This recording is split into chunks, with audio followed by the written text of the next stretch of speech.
all the way from Azeroth. This is Kingdomcast with Leia and Serenity.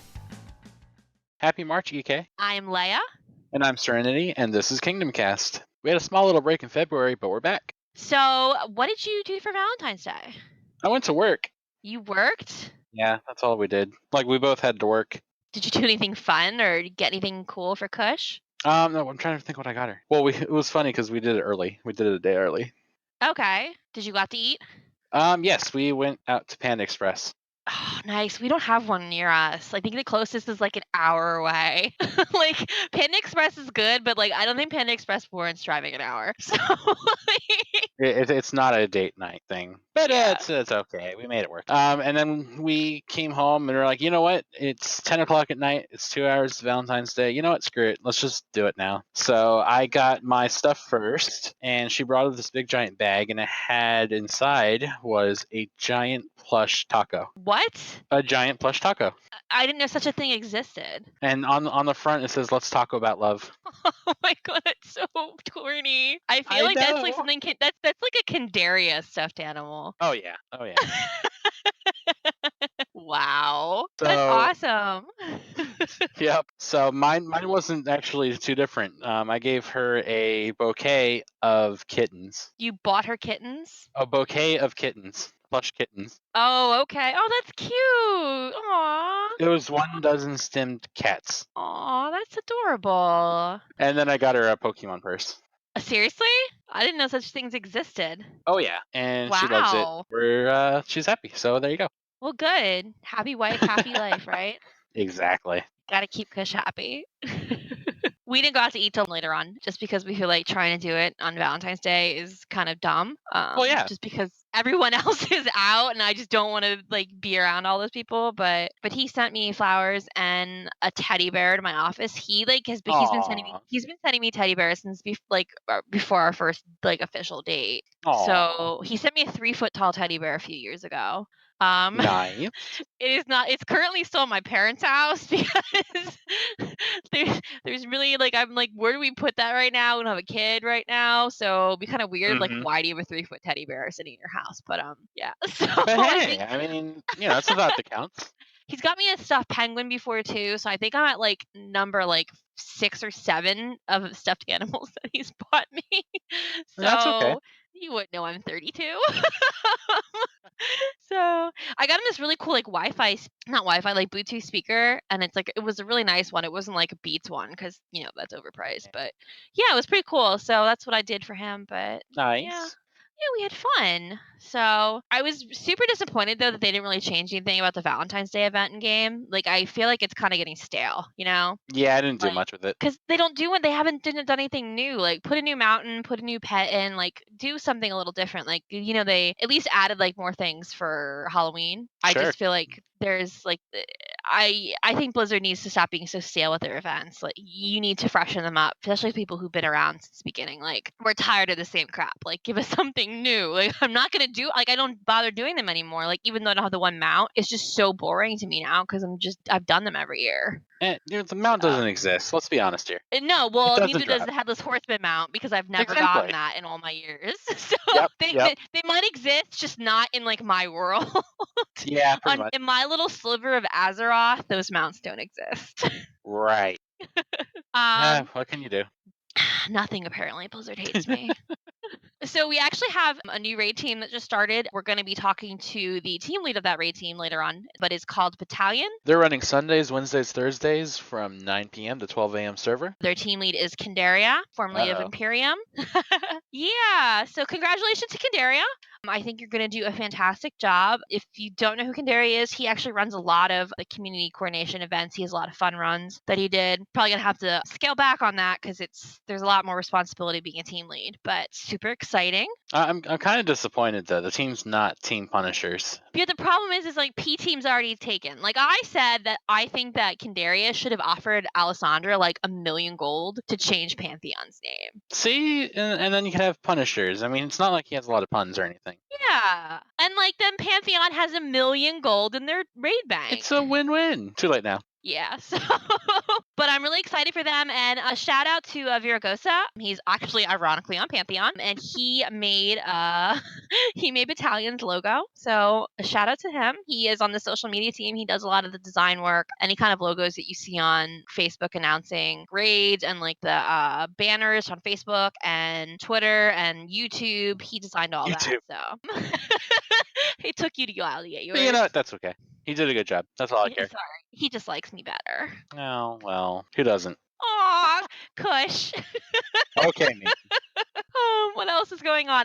The citizen rank is now gone from EK. If you're listening to this and you are somehow logging on for the first time in a while and you see like I don't have a guild and you were in the actual Eternal Kingdom guild, you were an enable citizen, you were removed because that rank no longer exists. Please get in touch. You can talk to an officer if you see them on and they can get you in touch with them too, but contact Alessandra or Kaylee and they can help get you into ENK. I think that's it for announcements, except we have to announce our first EKer of the month. Will you please do the honors, Serenity? Maybe. So our first EKer of the month is Alex DK. Congratulations. Your hard work and dedication to Gallant has not gone unnoticed. Great job, Alex. We're glad to have you as part of the EK family. If you'd like to nominate somebody for EKer of the month, there is a form that is pinned in the general channel of Discord. You can always ask one of us if you can't find it, but please nominate your friends, your raid members, even just people that you randomly run into. We really want to recognize as many people as we can for helping our community be great.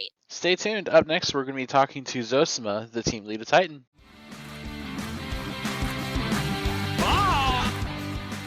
Welcome back, EK. Eternal Kingdom has a unique team that, as far as we know, no other guild in the World of Warcraft offers. Our team Titan is not just a normal heroic team, it is a training team. With us now, we have Zosima, a Moonkin Druid, who is the team lead of Titan. Howdy, all. It's really good to be here with you today. Thanks for coming. We like having you here. Yeah, welcome. So, Zos, when did you join Eternal Kingdom? I just crossed over my 2-year mark, I think. Wow, that's a long time.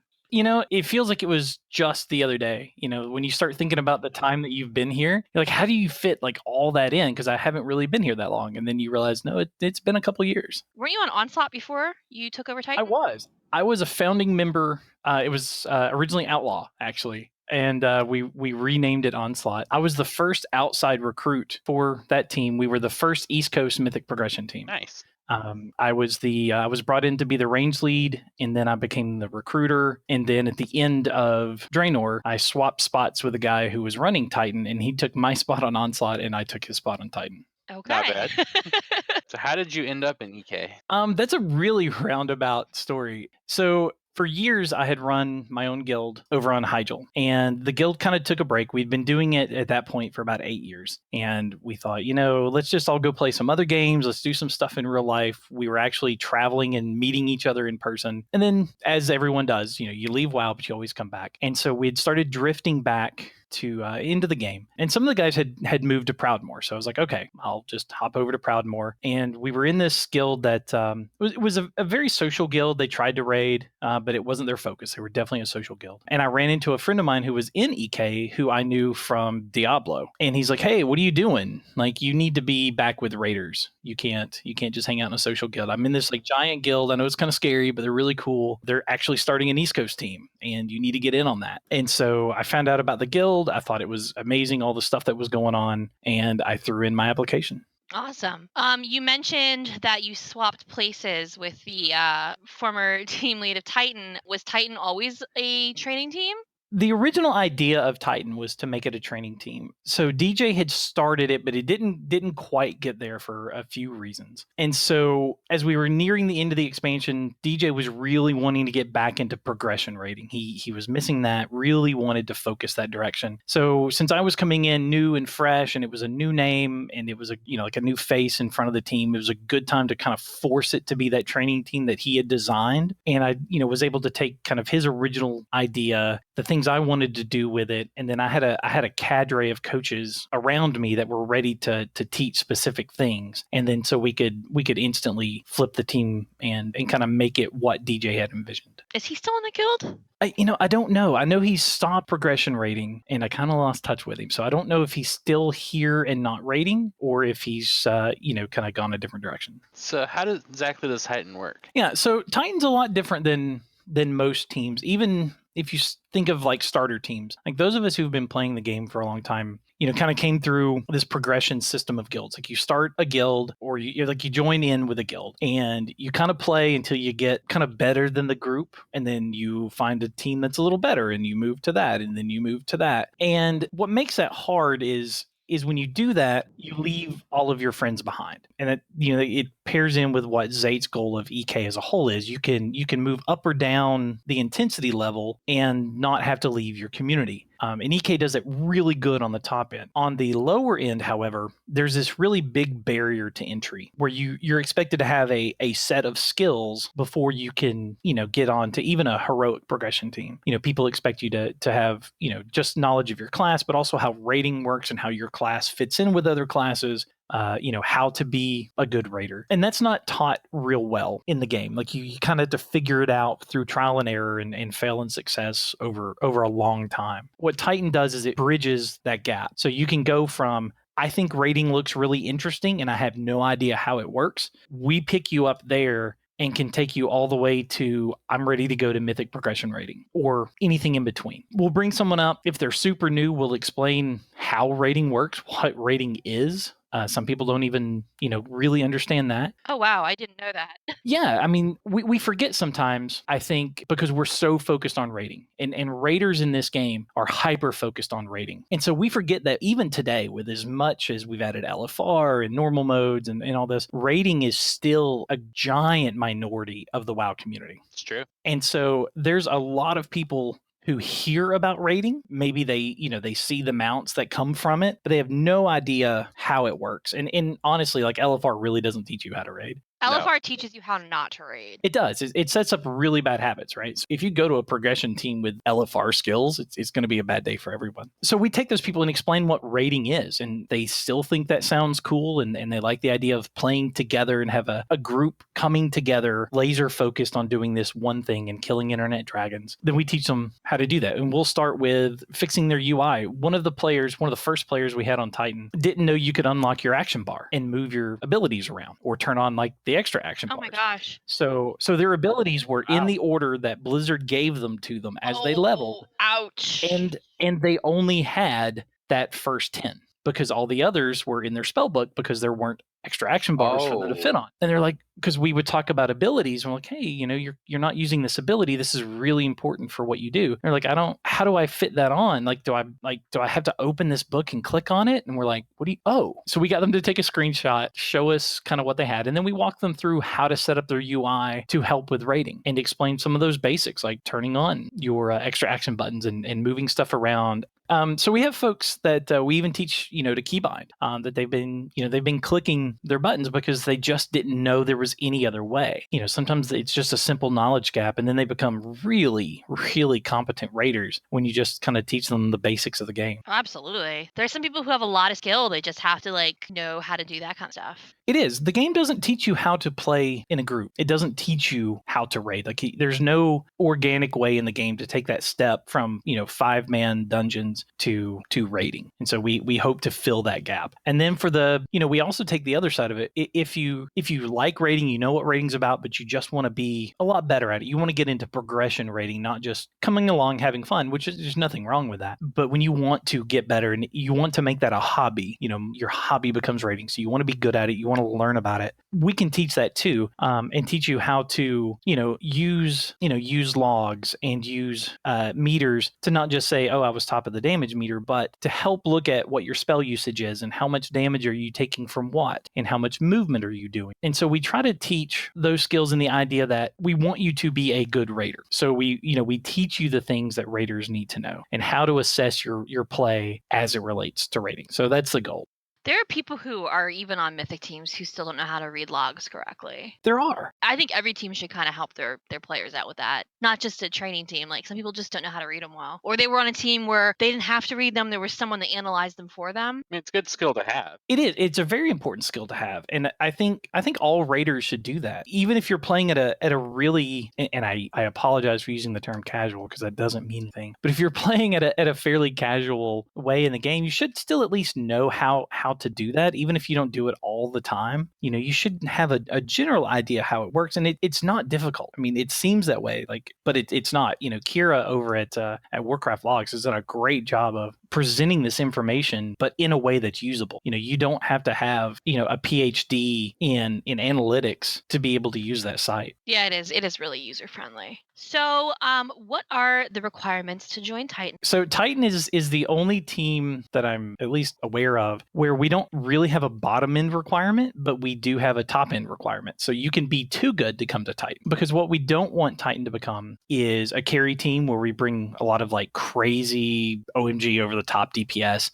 That way people don't have to learn their class. They don't have to get better to kill the internet dragon, right? Like, because someone carries you through it. So we don't want that. We will sometimes bring in people with experience in a class to show someone like, here's what someone really good at your class. Here's what it looks like when they play. So we'll bring that in for an example. But on the bottom end though of requirements, you've got to be max level, obviously, or you can't do the content. And we kind of have you gear wise a little looser than most teams would. So we'll take you almost a difficulty level behind. So, if you're about 5 levels behind the gear that drops for a normal, then we'll take you for heroic. Because I truly believe that good play and teaching you how to play well will overcome most gear deficiencies. Sure. Most of us, when we play, we don't have to have that gear to succeed. It makes it easier. It fills holes in our play. It buffers us from not being good enough. But if we teach you to be better, then we can overcome that gear differential. And I think sometimes playing under geared can teach you a whole lot more than playing over geared. Actually, I just kind of noticed some of that. Like, I boosted my Horde Druid, and the one thing I went into an LFR, and I'm looking at this and I'm like, how am I out healing these people who are in heroic and Taurus gear? They have their Pantheon trinket. I just didn't understand it, and somebody in the guild said it's play. You're actually like trying and like doing what you're supposed to do. But it also made me think like, wow, I should maybe be doing this different because I don't have the gear. Like, I'm like, where's my Valens? And I'm like, oh, I don't have it. I rely on that thing way too much. Nice. So do you have an idea of how many people have left your team to join other mythic rating teams? I haven't done a count lately. I do know a month or so ago we were around 15 to 17, depending on how you count people leaving. I know that sounds really weird, but yeah, we've sent between 15 and 17 people to mythic teams who started at either not raiders at all, or people who like completely switched roles. Like they had always been a DPS, but really wanted to heal, but were super scared to learn how because in a progression situation, you don't have a lot of patience sometimes for people to learn and figure out what they're doing. And Titan gave them the opportunity to do that. They came to me and said, hey, I really want to learn how to heal because I want to be a healer, but I can't apply anywhere because I'm a terrible healer. And so we were able to bring them along and kind of teach them how to heal with some really experienced healers. And then they went back to a mythic team. So, when you count some people like that, that's how the numbers kind of get skewed. Like they were mythic, but then had no idea how, so like they healed on a normal mode level, and then we try to get them back to a mythic level. Hey, it still counts. We had somebody that came from Titan that was on Imperium for a little while. We have a team leader in this guild who came from Titan, and I am super, super amped about that. I know who it is. Yeah. Allie. Allie, yeah, you had her on the show a couple weeks ago. Yeah. And Allie came from off server. She had heard about what we were doing here and was just a sponge of information. Like anything we could throw at her, she would take in, process, try it. It would work. It didn't. We'd refine it. And Titan, I think, really gives that opportunity. We don't expect perfection. It's okay to wipe because wiping gives us a chance to explain why someone died, what happened. Let's talk about how we fix this. When you look at, fights like Kill Jane's a great example. If you go into LFR, things are just happening around you. If you're a new player on a normal or heroic progression team, things are just happening around you. You don't know necessarily what it means. Okay, so group here, you go do this, go do that. We try to take the time to explain, okay, we've got this group of people that have these kind of abilities. They're classified as immunity abilities. And here's what they do. And here's why we're using them to do this job. And here's why we're putting them in this order because they have this cooldown on them or this ability. So if we put them in this order, the same person can do it twice and it limits the number of people we have to use, things like that. So we try to go into the weeds with explanations, which can take, it takes a lot of raid time, but that's okay. Progression for Titan isn't measured by the number of bosses we kill. It's measured by the improvement our players make from the beginning of the tier to the end. I think you can learn a lot from a wipe, and sometimes I think it's more important than the kill. Can be. Because I think sometimes teams will get super sloppy kills, and then it makes your re-kill way harder because you didn't do it right the first time. It does. I've believed for a long time that the second kill of a boss is the hardest. That makes Oh, sense. it is. Much harder than the first kill, because like you say, you have this really sloppy kill, and I know you guys have had it, and I'm sure a lot of the listeners out there have had this. You kill a boss and you have absolutely no idea what you did differently from the last 85 wipes till now. Yep. It just magically fell over dead. Yes, my team has done that where I'm like, I don't know how we did it. I don't know how we have like 7 people dead. How did this happen? And I've been there too in the past, and you're just like, all right, we got loot, it's a kill, let's move on, let's not ask any questions. Yeah, exactly. A kill's a kill, but Yep. We ask all those questions the next time because we're wiping. it's like next week we're like, I don't know how we did this. You're sitting there at ANR and you're like, how did we do it last week? I don't know. That was my answer. My poor folks on Titan, I sometimes I feel bad and I almost want to apologize because it's still a way of thinking shift. We'll be closing in on a kill like that with 3/4 of the raid dead and your superstars are just making stuff happen. I'm like, all right, wipe it up. I'm like, no, we can kill this. I don't care. Wipe it up. We played it really badly. Let's go back in. Let's do it cleanly and let's learn from this. And you'll just hear these groans on over voice. And I'm like, we're not here to kill bosses. We're here to get better. I was there on one of those.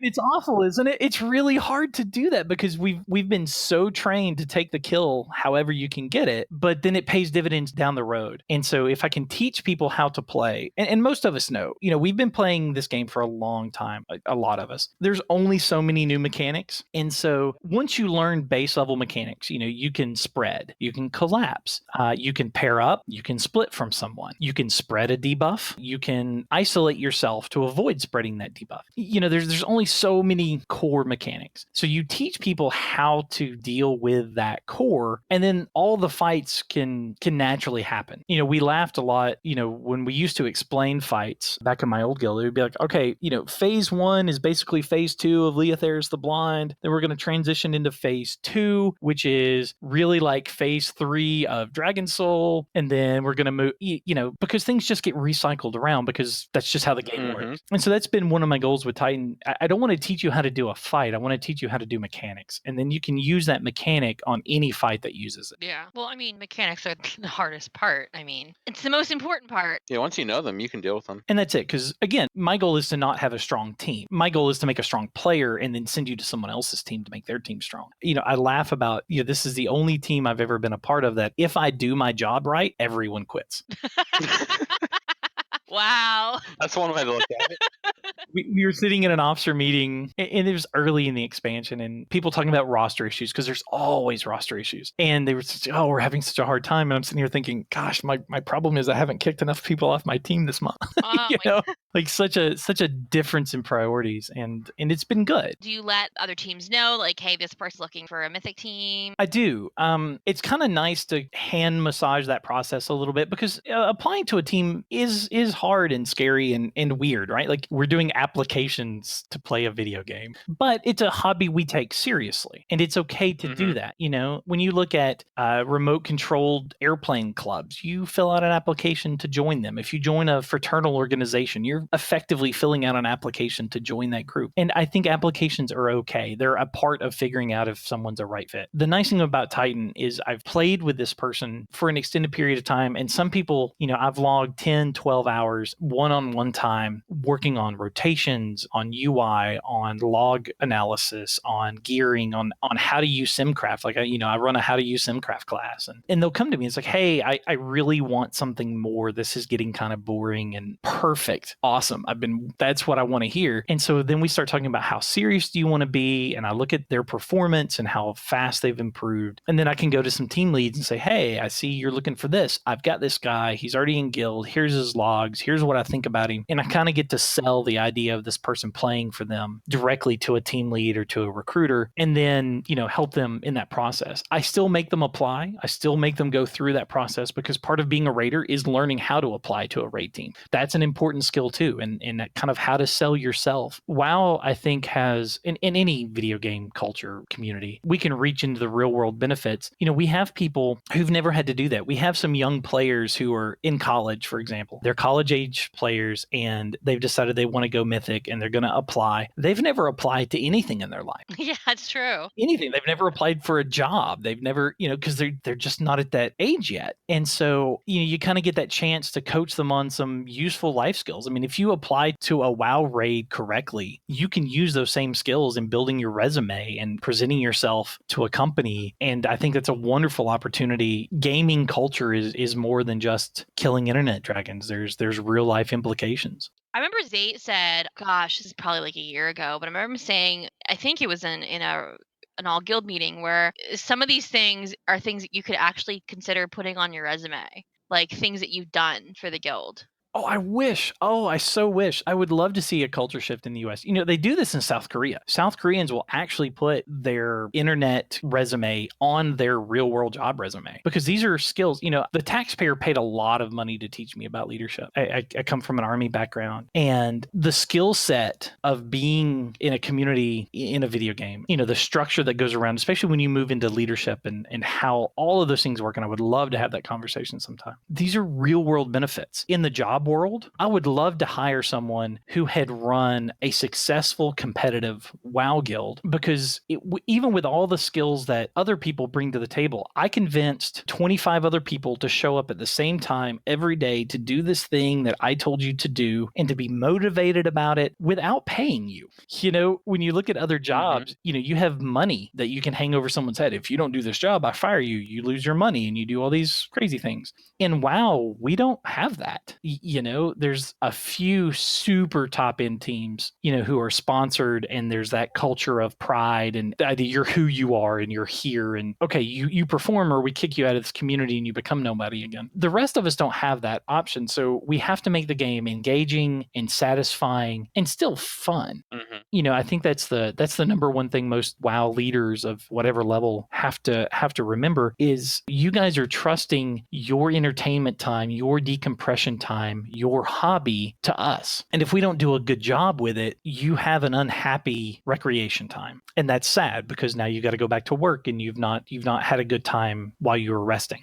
And so, those are things I think good WoW leaders take into account. I know we're kind of straying into like general. No, but I completely agree. Like, I feel like we do need to, like, we take it seriously, but we also need to make sure people are having fun because they're paying $15 a month for this. A lot of WoW, like, I know for me, it's like a nice relaxation. I get home from work and like I enjoy getting on and playing with my team and making progress together. And we have I personally think that our team is a really good environment. We have people who are friendly. We all have fun. We try not to take ourselves too seriously, and I think that's important for leaders to do. I personally don't think that there's any like teams that we have currently in EK that have a toxic environment. I think everybody enjoys what they're doing and their time playing with each other. And I think that's really important. Definitely. It is. And that's one of the things that as you look at a balance, right? Like everything sits on a balance, like the old scale banker balance, although there might be 7 or 8 cups that you're trying to balance, like a giant mobile or something. One of the things I talk with my coaches a lot about is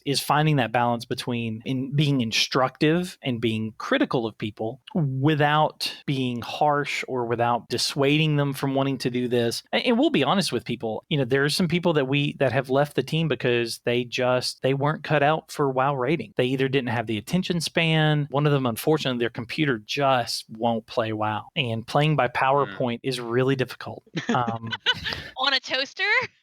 Yeah, and it's really sad because it's not them at all. It is purely a mechanical problem that we can't fix. And then when they fix that someday, then we'll come back and we'll do it again. But some people just don't have the reaction times. I've played with people from kind of that 18, 19 year range all the way up to, we had a player on Titan who had crossed 60. And the 60-year-old was better than the 18-year-old for a host of chemical reasons. The 60-year-old played better, but he was willing to focus on the game and play the game.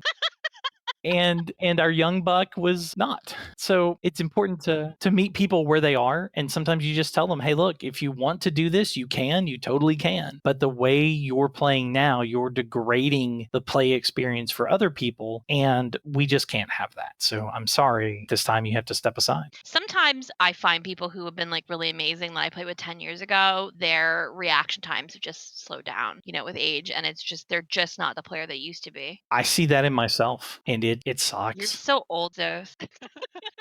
But I have. And maybe it's because of, you play. I really, really think most people play to the level that they're expected. In fact, I think that is true outside of the game, too. I think people perform to the level that they're expected. I saw that with my soldiers all the time. And I think that happens in WoW sometimes, too. And that's one of the things Titan struggles with sometimes. It's not all kittens and rainbows. Like sometimes we do things wrong and we get the balance off between being in a place that it's okay to make mistakes and it's okay to be not perfect, but at the same time correcting that mistake, pushing forward, and constantly driving that desire to excel. It's a weird balance, and it's something that it kind of took me about an entire expansion to figure out. So I know that last night you were actually in helping Dreadnought, but do you miss being on a mythic rating team? Yeah, gosh, I saw you add that question. I do. Man, I miss mythic rating. I miss the camaraderie that comes with it. I miss all that goes into it. And I wish I could come up with her name right now. She's an author. McGonagall. She wrote a book about the epic win and the psychology behind like internet gaming. I miss that epic win. I miss that fight, that struggle, that 5% wipe, that 2% wipe, that 0.5% wipe, and then the kill. And you hear that cheering that goes out on Discord, and everyone is just so amped, and you can't go to bed. I mean, it's the last pull of the night, right? And it's like 1 a.m, and you're so tired, and you've got such an important day tomorrow, but you're so amped. It takes like an hour to kind of calm down and kind of come off that. Yep. Man, I miss that. I get it in Titan, but it's like a slow drip release because I get to watch these folks come in at a really low skill level and they leave at some of them a really high skill level. So, you kind of get that over the course of a tier or over the course of the expansion, but you don't have those epic moments because sometimes, like we talked about earlier, I will crush that moment. Like it's coming. I'm like, nope, wipe it up. You're a dream crusher, Zos. I am. We're not winning that way. Mm-hmm. We're going to play it right. So we miss some of those epic wins. And the content difficulty difference. I mean, there is a significant difference between heroic rating and mythic rating. Oh yeah. And I miss that having to be on point all the time. I don't miss the farming. I really don't miss the farming. I hate that the game requires out of raid expertise for in raid expertise. I think Blizzard has always failed at that, and they got better and now they're getting worse again at it. I shouldn't have to spend 10 hours outside of raid to spend 3 hours inside of raid. That's just wrong. To farm AP. Mm-hmm. Well, not even AP. Like that whole thing. Gosh, we'll talk about that sometime. It's a whole other thing. Oh man, it is. It's another hour podcast. It is. I'd love to be part of that. You better invite me back. We will, Zeus, we promise. But like just consumables, like what it takes to farm runes right now, the time to reward is so lopsided. Yeah. And so like on Titan, I don't require any of that. Initially, when we started the team, we required 0 consumables for the average Titan raider. If you had said, okay, I am now wanting to go mythic, I want to make that step, I want to make that, that change to being a quote mythic raider. Okay. And then I would give folks kind of a requirement list. Okay, now you come to raid fully prepared. So you need to have food, you need to have flasks, you need to have pots, and you better be pre-potting. I'm checking. You need to have runes because that's the skill set you're expected to have when you move to a mythic team. And so before I'm going to vouch for you, before I put my reputation, whatever that means, on the line, I want to make sure that you have those skills. So can you go farm? Have you learned how to farm to support your WoW rating habit? Because that's a very real thing, especially early in the expansion. It's really neat neat in a guild like EK because we have everything from like S and F at the top end who are just really, really pushing into the bleeding edge range, all the way over to like the new mythic teams. Like P is a great example, and nothing against P. I'm super excited about what they're doing, and A, love A. There's all this time that goes into preparing for that first raid, and a lot of what sets early progression, and it's all the way from the guild you have never heard of who barely gets 2 mythic kills a tier all the way up to method. So much depends on that leveling experience and that initial farming experience to get you prepped for the first raid night and the second raid night and the third raid night is massive. And I've always hated that Blizzard requires that kind of tens and tens of hours of farming for a 3 or 4 hour raid night. Yeah, because it's sometimes like there are people who don't have that kind of time, but they're really skilled players and they want to play. They want to push Mythic. It is a great friend of mine who comes and coaches for Titan. Like this kind of tells you the quality of some of our coaches. We have a guy who's a part-time coach. He pops in. Lately, he's not done much, but he did more at the beginning. Came from a top 10 US guild, but he had to step down because he can't farm. He can make the raid times fine, but he can't farm. And that's terrible. We shouldn't limit people's ability to play the game because they don't have time outside of the game. I don't know. It's just one of those things to me. I mean, I understand Blizzard's model. We need to keep you engaged and we need to have stuff for you to do. And it builds the economy, right? The people who don't raid have time to farm. So then the people who do buy their stuff. I get it. It's always frustrated me that, your ability to raid could be limited by your ability to have time outside of raid. And that's just a philosophy thing that just grates on me. Since we were talking about consumables, does Titan ever use Vantis runes at all? Way every once in a while. We've used them 3 times that I remember specifically. We used Kill Jaden, Tachondrius, and I think even Fallen Avatar. And we had an inscriptionist in raid who's like, this is important to me. I want to kill this. So I went out and farmed all these herbs to make all these Vantis runes. So put them on. Nice. Yeah, it was really cool. And so it starts to build that desire and that goal. Now we've partnered in with the guild and we do benefit from, the guild's mass farming and collection. And, we get some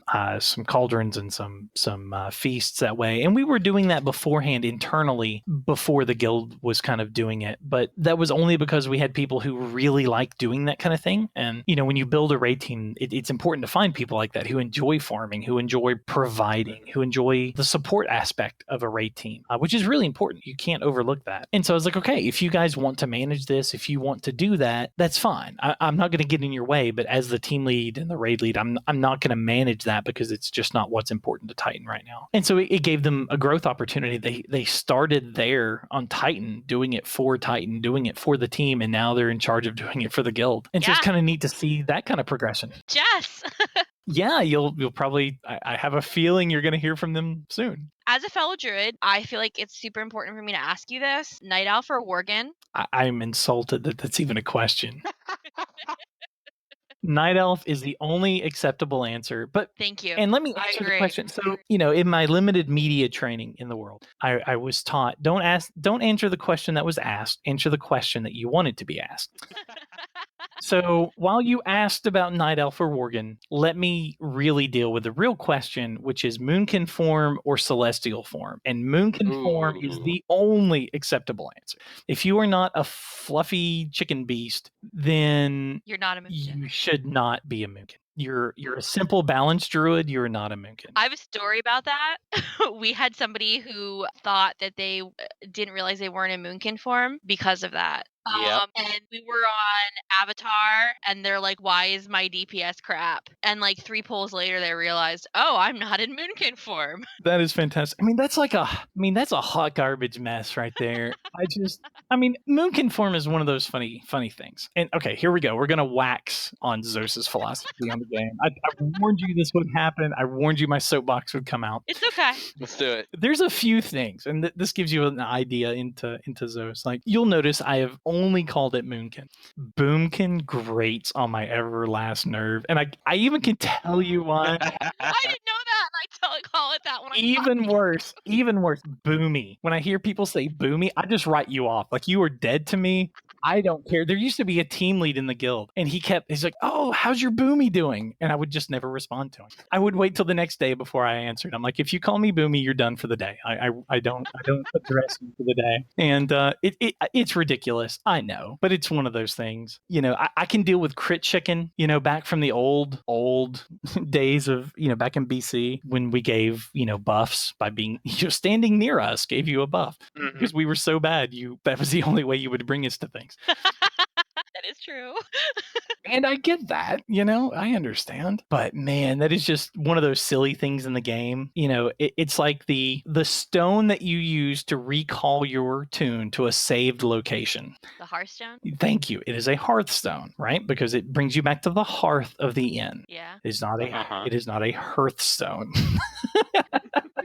Just one of those things. And I know I say 1,000 of them that drive other people crazy, but like those two things for me just nails on a chalkboard. That's like me when people call it melee and not melee. Oh. That like makes me want to scream. See, it's funny. That one doesn't bother me. Oh, I had a raid leader that did that, and I would be like, "Oh my god, stop!" All the melee run out. I would whisper him. I'd be like, "That's not how it's pronounced. Please speak correctly." he'd be like, "Just shut up and heal me, Leia." I'm like, "Okay." And it's hard for me to complain because I butcher people's names so bad because, I'm one of those terrible control freaks where I'm the team lead and the raid lead. That's not as common now as it used to be. And I was a guildmaster raid lead. All three. Yeah. Well, I mean, at the time, this was back on the old Hyjal guild, although we did have multiple teams for a brief time. I experimented with multiple team guilds and failed horrendously at them, by the way. They're so much more difficult than people give credit for. Like having 12, having 15 teams is so much easier than having 2 teams. Like, you are not wrong. The fact that Zate made it through the 2, 3, 4 team stage is credit. Man, starting a multi-team guild, that the egos that bounce against each other is so hard and should not be discounted because everyone wants to be the top guild or the top team or whatever that means. And until you have a wide breadth of people and I love that the naming system here has nothing to do with anything other than cool names. It's not team A, team B, team C. It's not team 1, 2, 3. It's not the main team and the alt team. I've seen this done so many horrible different ways because these are all ways that I did it and failed miserably. It is fantastic. And to see this come, and that's one of the things that brought me to EK. You asked how I ended up here. I love that someone had made it happen because I had tried on Hyjal so many times. I tried to make EK on Hyjal and just couldn't do it. I wanted to have a learning team there. I wanted to have a multi-team guild because I liked the way I ran my guild. Imagine that. And so I wanted to bring other people into that. I wanted to have more friends than 25. It was back in the days of 25-man rating and then 25 and 10-man splits and all that. I enjoyed that. And I wanted more friends. Really, that's a lot of it. I wanted more people to hang out with. And so it was important to me to try that. And we failed miserably. Blizzard did a thing. I don't know how many of our listeners will know this. Back when they had like the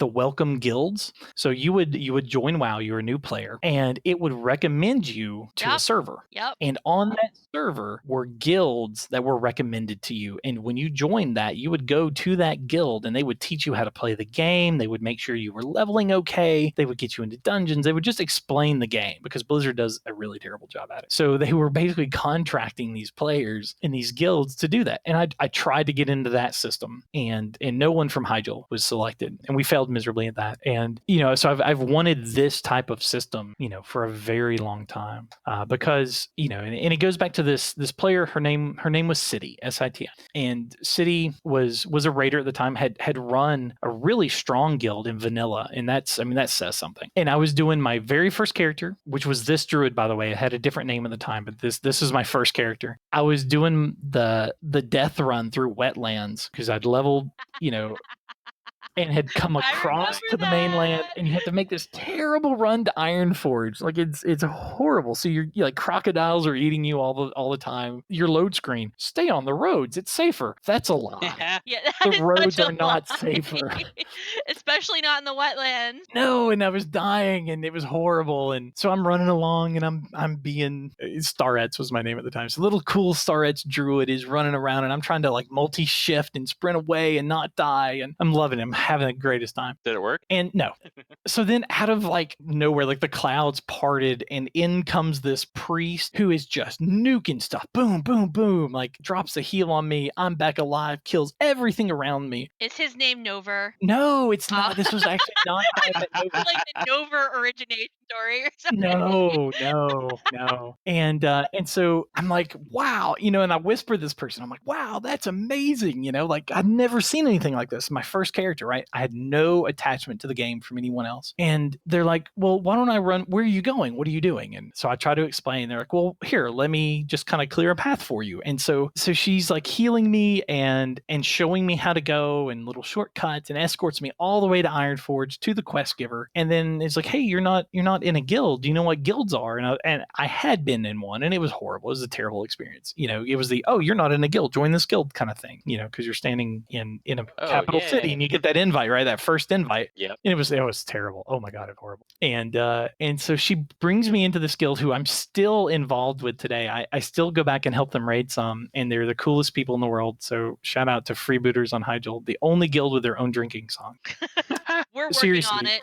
They have lyrics and music and everything. Really neat group of people. And then she taught me how to be a raider. She taught me how, and back then, you had to sit outside the instance. I don't know if ever, I remember. us old folks, you sat outside the instance ready to be called in case they swapped someone out or someone had to leave or whatever, but there were no summons. So you better be there or someone else is going to get brought in and you're not going to get to raid. And so she taught me how to do all that, and then how to earn my spot into the team, and how to improve my character, and how to compare myself against other druids. And so over the last 12 years now, 11 years now, I'd always wanted to give that back to people, because I know I wouldn't be playing this game if I hadn't run into City that day. I know I wouldn't have survived the game. And I always wonder how many people don't make it through the game simply because there's no one to show them how the game works, and to explain the game, and to introduce them to people. Because WoW without people is a really hollow experience for me, and I imagine it is for a lot of other people. So if you can't build or bring people into that community, what do they do? How do they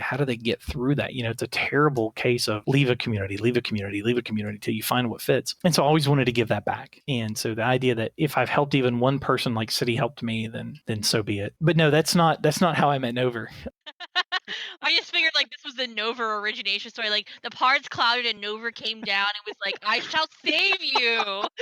Oh no, it was very different. Oh wow, I still remember meeting Nover. And for those who are following along at home, Nover is the ambassador. He's the number 2 for Titan. And Nover and I have played together since my first serious raid team. The first one I really I had to leave another guild to apply to this group. They had 2 raid teams. First time I'd ever seen that in a guild. It was crazy because this was in BC, right? Like you just didn't do that. They actually had 2 40-man raid teams in vanilla. This guild was huge in its day. Wow. And so he built a second raid team in BC, and I applied to that, got there. That's where I got my first raid leading experience. I was the raid leader of the alt run. It's kind of when the cool kids were doing SSC and moving into Hyjal and BT. And so this guild's very regimented, very strict. The guild master back then taught me a lot. We went our separate ways, but he did teach me a lot about how to run a strong raid team. And so you were always worried about losing your raid spot, because every day you could lose your raid spot. You had to earn it every day. People are always being replaced. We're going through, and we get to Illidan, and we have just blistered Black Temple. It was the coolest raid experience ever. And we get to Black Temple, and we lose several players for reasons. And so we bring in Nover on an alt, because he raided with the main team. We did not associate with the main team. We were not cool enough. And so he comes in, and we're learning Illidan, which things back then, if you pulled a boss 300 or 400 times, nobody batted an eye. That was expected. Yep. And so we're just getting started learning this fight, and we're getting crushed in phase 1 just because the tank can't do their piece and we can't drop the adds in the right place. It's a horrible, horrible experience. We're dying. And so Nova comes in on his druid and is like just boss. Like he never steps in the wrong place and heals everybody. Like it doesn't matter. We could lose 2 or 3 of our healers. That's fine. Nova's still healing everybody. No difference. Like everybody's fine. And, there were, a couple comments like, hey, if y'all want to kill this, you got to be better because you just have to be better. That's what this fight takes. Over several weeks, he taught us what being better meant and how to step it up to get that kill. Because back then, end boss kills weren't guaranteed. And a lot of people never saw the end, having that from the beginning. And that's how I met Nova. And we've now raided together since Black Temple, always in the same guild. It's a really long time. We've each taken breaks, but we always come back. And that's the thing with WoW. And the thing that's important, I think, are the people connections. Like you can kill all the internet dragons you want to kill. But for me, anyway, it's about the people. There's guys in my little coaching corps we've met in real life. We went to our guildie's wedding. We all flew into Philadelphia to go to a wedding because these are our friends. We spend all this time together. Back then when we were raiding 16 and 20 hours a week, and you spend all this time together and you want to be a part of their real life too. It just kind of morphs into that. Yeah, we had my husband and I met on WoW, and we had a bunch of the officers were at our wedding. Actually, nice. 2 of them were in the wedding. One was the best man, and the other one was the groomsman. I love that. I mean, that is just phenomenal to me. I know people, oh, it's gross, it's weird, it's whatever. I'm like, really? Is it any better than Tinder? I mean, or worse? Or we've spent hundreds of hours together by the time people meet in real life in this game. Oh, yeah.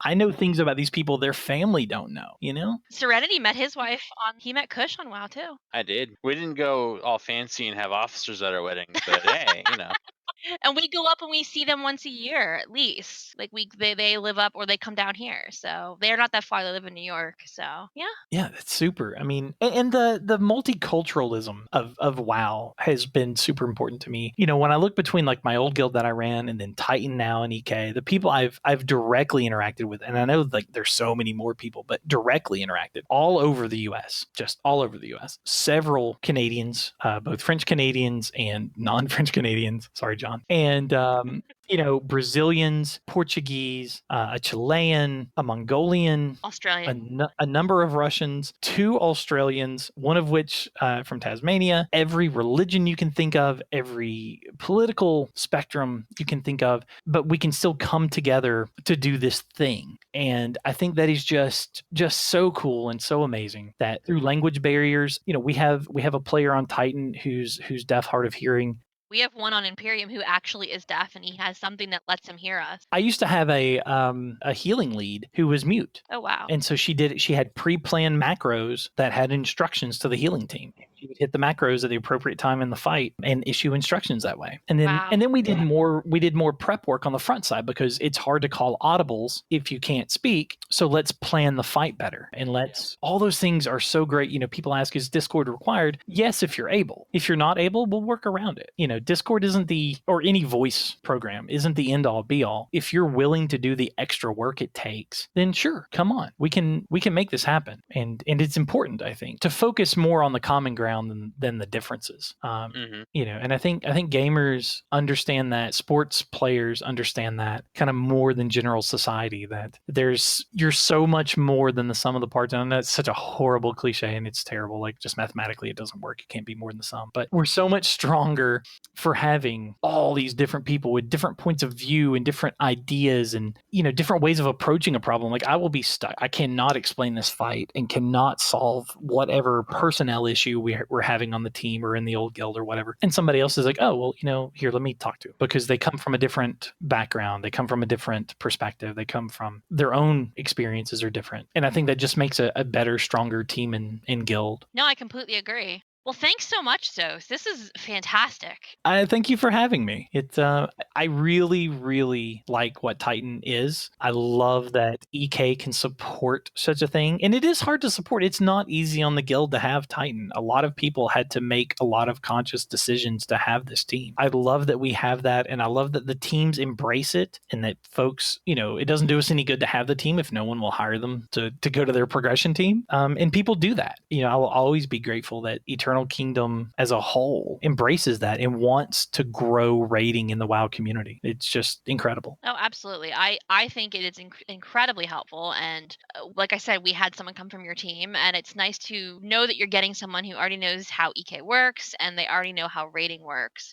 Sometimes when you're getting somebody from a recruitment channel or you're pulling somebody in who just apt to the team, you don't exactly know what you're getting until you get them in. So it's kind of nice to bypass that step of let's have you trial for a trial, It's the truth. I mean, it's how WoW works. Well, thank you so much for everything that you do for the community and all of our raiders. We really appreciate it, Zos. Thanks for joining. Thank you much. Thanks for listening to this month's podcast. Don't forget to vote for your favorite EKer of the month. You can find the forum pinned to the general section in Discord. See you next time.